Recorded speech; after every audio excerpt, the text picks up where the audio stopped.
I'm sorry if all of a sudden I start coughing. I don't know if it's allergies or what it is, but I cough pretty much all night, which worries me because tomorrow I'm to be the MC and the conductor of a Christmas carol and hymn sing along, including uh, five choruses from the first part of Handel's Messiah, and I usually have to sing one of those parts.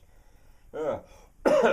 But anyway, I want to make a video about Henry David Thoreau. I put his name on there on that list of words that would be tossed around.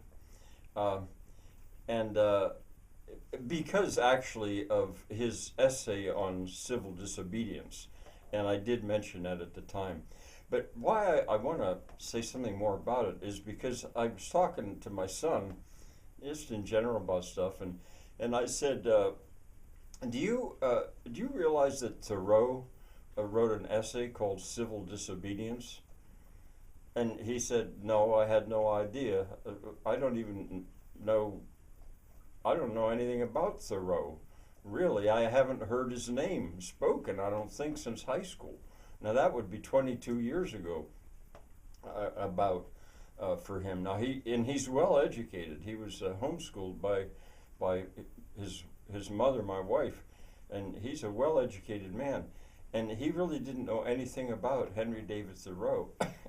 My son, I who am so influenced by him.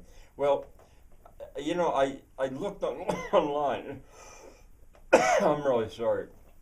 I looked online, and of course there are videos about him and Thoreau, and good ones, and I'll give you a link to one.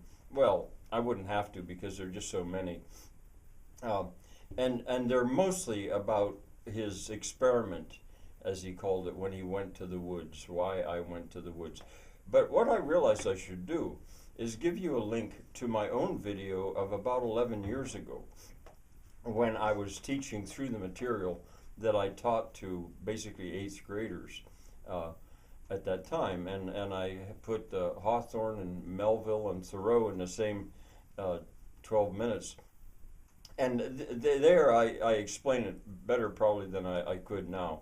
So yeah, I'm just so amazed that a man as well educated as my son wouldn't know about Henry David Thoreau.